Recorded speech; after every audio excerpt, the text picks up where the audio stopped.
Hello Terraria enthusiasts, my name is James, and if you've been following the channel for a while, you'll know that recently I actually looked at a bunch of Terraria toys sent to me by the company Jazware. Well, shortly after the release of that video, I actually saw one of the TV trailers for Terraria for a brand new playset. Now, I was reading the comments on that video, and there was some very negative feedback on the actual product, and so I requested that Jazware sent me one so I could have a look myself and just see what the whole fuss is about and see how I dealt with the experience having built it and played with it all day. God, played with it, that seems weird. But anyway, I have my little in-depth analysis of these toys and what I like and what I don't like, and I'm going to be talking about them today. So this video is going to be set into 3 different sections. First there's building, and then there will be playing and functionality, and then there will be the corruption set. So building it was pretty simple. It was fairly easy to make. It was really rugged. I wouldn't actually say that a child would be able to make it weirdly. The way that the plastic was cut made it quite hard to put together. In some senses it was easy to follow along. However, some of the plastic wasn't cut to absolute perfection, so sliding everything together was just a little bit of a hassle. However, the design when actually building it really did provide depth. This whole playset is about 3 different levels of functionality, and actually building it this way actually felt like it had that because you would build each layer by layer, and I liked that. Now, playing with the thing was pretty interesting. One of the features on the actual playset that I really like is the minecart. The minecart goes from the underground into the hell, and I like it. It's quite fast, you know, it's quite fun, it's quite rugged, and at the end of it, it kicks your character out, and I thought that was quite impressive. Some of the other things I actually like about functionality include the lights, as in the torches on the walls, they light up, and the character that's provided with the set, you only get one. The character has a sword that actually lights up, and that's meant to be like the hell sword, and that's pretty cool. I really like that. It looked very aesthetically pleasing. Other than that, the only functionality that you're actually going to get is with 1, the stairs, and then 2, these mining blocks, but I'm going to get onto the stairs in a later section. So these mining blocks are these little rubber cubes, and they're actually different than what was on the commercial, and how you actually make these is through pressurizing them into the places where they're meant to go. And what this does is actually makes them too hard to even push down, and it kind of withdraws from the functionality. I feel like they should have gone with more of a plastic mechanism that fell down rather than rubber blocks that push together. One of the features that they show in the trailer is a zombie smashing through one of the blocks at the back. However, this wouldn't be possible because the blocks are too pressurized in, so maybe taking one block out and withdrawing some of the slack on that would help, but for now, it doesn't really play very well. Now, the stairs at the bottom of the world are part of the actual base box, and it's actually pretty cool. These stairs serve as both stairs and it plays 2 music tracks one after the other, and you can't actually control which one you're playing. You have to initiate the song, and it begins with the daytime song and then the nighttime song. Now, I actually did a recording of what this actually sounds like, so I'm going to play the full clip now, and you can just see what you think of the sound quality.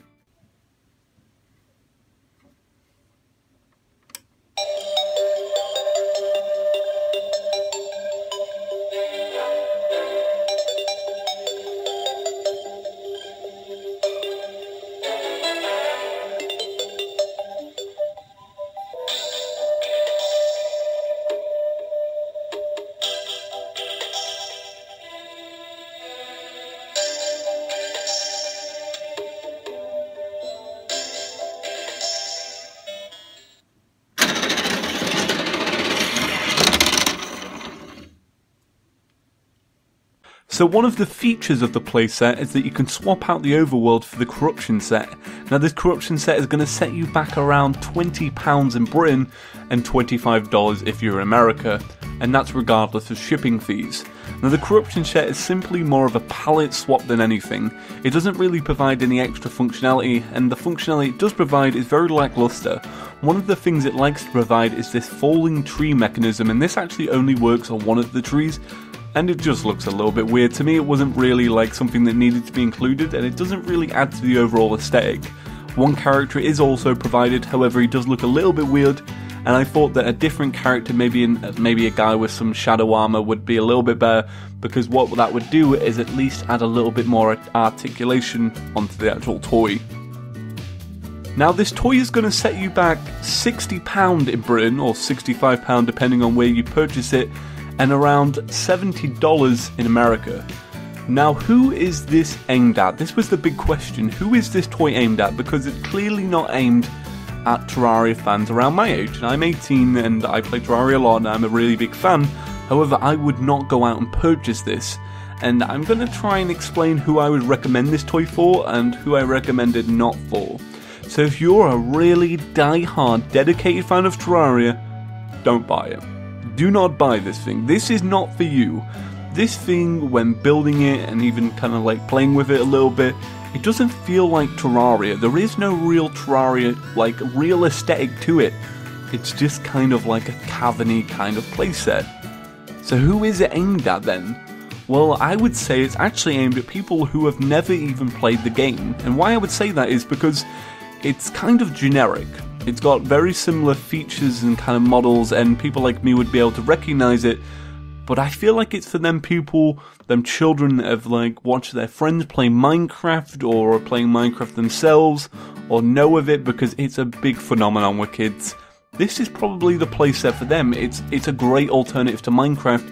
It's Terraria. You see, the difference between Minecraft and Terraria, I always feel like Minecraft is based on creativity and like exploration, whereas Terraria is like based on progression and adventure. So for a kid, they're not going to see that difference when they're picking up this toy. If you change Terraria into this little playset, that's what it is. It's a little playset. Now for the price, I feel like the playset's actually really reasonable. If you're going to buy this for a kid, I think it's absolutely perfect. £65, that's a pretty good price for a playset that's also marketed with a brand. Most playsets, for example, like a Teenage Mutant Ninja Turtles one that I found, was around £80 to £90. And so that's kind of the price range we're going for. Everything that was included in the set was actually pretty high quality. It was built well. You can tell that a lot went into marketing, and obviously it's got a televised commercial, so they've had to spend money on that. So overall, I feel like it's a pretty reasonable price. Now, if you are a really dedicated fan of Terraria and you do want to get something to show your love for the game, don't pick up this. Pick up a few little action figures from the same company, Jazware. Jazware makes some great figures. They're not marketing this to you, the fans. They're just expanding on the toy range. If you actually check out Amazon, you do a little search for Terraria, you'll see that a lot of toys have been released in the past year, like a lot more than you would expect. And that's through marketizing the brand and trying to show it around and stuff. And I guess this is good for the community in the sense of we're getting a little bit more exposure, because Terraria to me felt very undiscovered until about 2 years ago. But that's it. It's just marketizing. It's a playset. Do pick it up if you have children and you want to buy this for your children. If you're a parent watching this and you're looking at it because you've seen it in a shop, it's a lot of fun. It makes noises, it lights up.